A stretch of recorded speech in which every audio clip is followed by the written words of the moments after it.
नमस्कार दोस्तों, स्वागत है आप सभी का फिर से एक बार हमारे इस YouTube चैनल पर। दोस्तों, आप लोगों ने यह जरूर देखा होगा कि किसी की मृत्यु एक्सीडेंट की वजह से हो जाती है। कोई रास्ते पर चलते हुए गिर कर के मर जाता है, तो वहीं कुछ लोग ऐसे होते हैं जो पानी में गिर कर के खत्म हो जाते हैं, जबकि कुछ लोग ऐसे होते हैं जो पहाड़ से गिर कर के मृत्यु को प्राप्त जाते हैं। ऐसे कई प्रकार के ऐसे कारण होते हैं जिसकी वजह से लोगों की मृत्यु हो जाती है, यानी कि उनकी मृत्यु सामान्य रूप से नहीं होती है। जिस प्रकार से एक व्यक्ति अपने बिस्तर पर ही प्राण त्याग देता है, वह सामान्य मौत कहा जाता है। लेकिन जब किसी की मृत्यु दुर्घटना की वजह से हो, किसी की मृत्यु पानी में डूबने की वजह से हो या फिर और अनेक कारणों की वजह से हो, तो उसे सामान्य मृत्यु नहीं कहा जाता और लोगों का मानना है कि उसे अकाल मृत्यु की श्रेणी में रखा गया है, यानी कि उसे अकाल मृत्यु कहा जाता है। लेकिन दोस्तों, क्या आपको मालूम है इस बात को? क्या हमारे शास्त्र भी समर्थन प्रदान करते हैं? आज के वीडियो में इसी टॉपिक पर चर्चा करेंगे कि आखिर शास्त्रों के मुताबिक अकाल मृत्यु क्यों हो जाती है, क्या कारण होता है कि अकाल मृत्यु हो जाती है, वह कौन सा पाप करता है जिसकी वजह से उसे अकाल मौत मरना पड़ता है। आज के इस वीडियो में इसी टॉपिक पर चर्चा करेंगे, इसलिए वीडियो को अंत तक देखिए। और दोस्तों, चैनल पर पहली बार आए हैं तो अभी चैनल को सब्सक्राइब कर लीजिए, जिससे आप लोगों को इसी तरह सनातन धर्म से संबंधित और शास्त्रों से संबंधित सभी प्रकार की महत्वपूर्ण जानकारी समय समय पर प्राप्त होती रहे।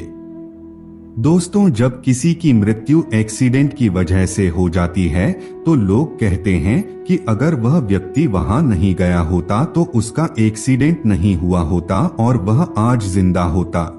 अगर किसी की मृत्यु जल में डूबने की वजह से हो जाती है तो लोग कहते हैं कि अगर वह व्यक्ति उस तालाब में नहाने के लिए नहीं गया होता तो आज हमारे बीच होता। लेकिन दोस्तों, ऐसा सिर्फ लोगों का कहना है, वास्तव में ऐसा नहीं होता, क्योंकि इस धरातल पर जन्म लेने वाले प्राणी की मृत्यु पहले से ही तय कर दी गई है, यानी कि व्यक्ति अपना मृत्यु पहले से ही अपने भाग्य में लेकर के आता है। यह बात आपको स्पष्ट रूप से समझ जानी चाहिए कि व्यक्ति की मृत्यु अपने पूर्व जन्म के कर्मों के कारण होती है। लेकिन दोस्तों, फिर भी कहा जाता है अकाल मृत्यु, तो इसके पीछे की कहानी क्या है, आज इसी को समझने का प्रयास करते हैं। दोस्तों, रामचरितमानस के बालकांड में यह प्रसंग साफ साफ शब्दों में लिखा हुआ है।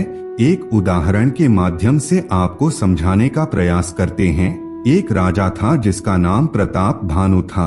एक बार उसके महल पर बहुत से साधु संत और ब्राह्मण भोजन करने के लिए आए। राजा ने बड़े प्रेम से साधु संतों का सत्कार किया और उन्हें भोजन के लिए आमंत्रित करके आसन ग्रहण करने का निवेदन किया। लेकिन दोस्तों, राजा का जो रसोइया था वह राक्षस था, यानी कि वह छलिया का भेष बदल करके वह रसोई में घुसकर के खाना बनाने वाले लोगों के बीच में शामिल हो गया और उसने साधु संतों को परोसे जाने वाले खाने में मांस का टुकड़ा भी रख दिया।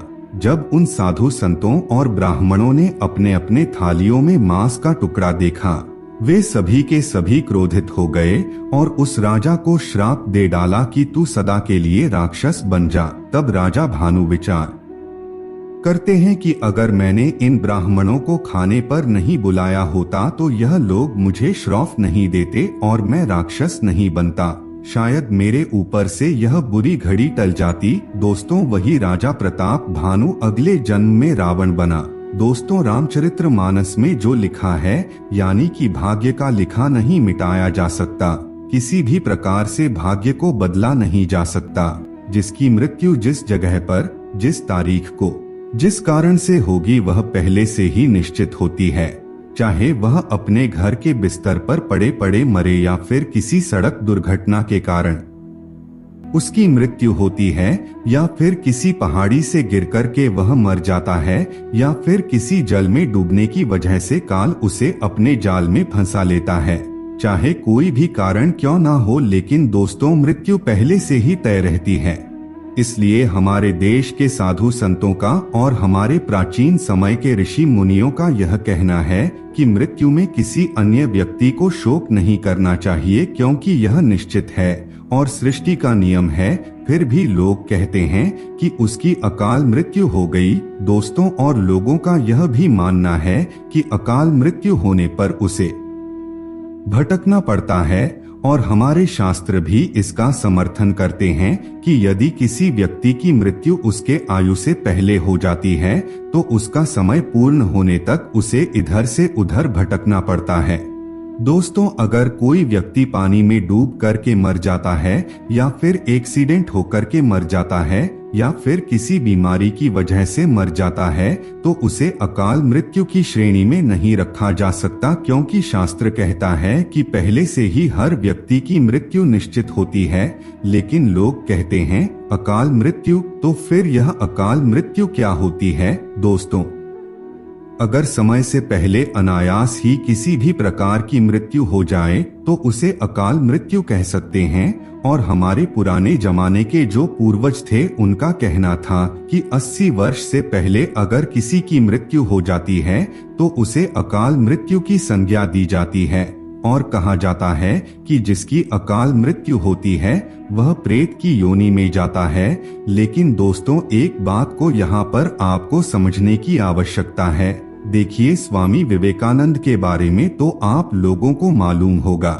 स्वामी विवेकानंद जी 39 साल की उम्र में इस धरातल को छोड़ करके चले गए, तो या वह प्रेत की योनि में चले गए होंगे, ऐसा नहीं है, बल्कि उन्होंने तो इस धरातल पर रहते हुए बहुत ही अच्छा कार्य किया, लोगों को ज्ञान दिया, हमेशा लोगों के बारे में भला ही सोचा।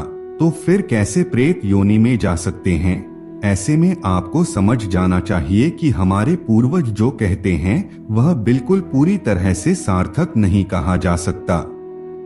लेकिन हाँ दोस्तों, जो शास्त्र कहते हैं उसे आप 100% सच मानिए, क्योंकि शास्त्र का लिखा हुआ कभी झूठ नहीं होता। ऐसा स्वयं श्रीमद् भगवत गीता में भगवान श्री कृष्ण ने अर्जुन को बताया है। दोस्तों, वर्तमान समय में जिस प्रकार के गलत कार्य लोग करते हैं उन्हें उसका प्रभाव आने वाले जन्म में मिलेगा, यानी कि वर्तमान समय में वह अगले जन्म का भाग्य लिखते हैं। आप इसे ऐसे समझ सकते हैं कि अगले जन्म में जो उन्हें प्राप्त होगा उसका कर्म वह वर्तमान समय में कर रहे हैं। जो अच्छा कर रहा है उसे अगले जन्म में अच्छा प्राप्त होगा, और जो बुरा कर रहा है उसके अगले जन्म में खराब रिजल्ट प्राप्त होगा। दोस्तों, अकाल मृत्यु के संबंध में हमारे ख्याल से आप सभी लोगों के मन से भ्रम दूर हो गया होगा, यानी कि किसी की भी अकाल मृत्यु नहीं होती। अनायास यदि अपवाद के रूप में 100 में से एक आध कोई मर भी जाता है समय से पहले, तो समय आने पर उसे भी अपना आगे की गति करने के लिए रास्ता मिल जाता है।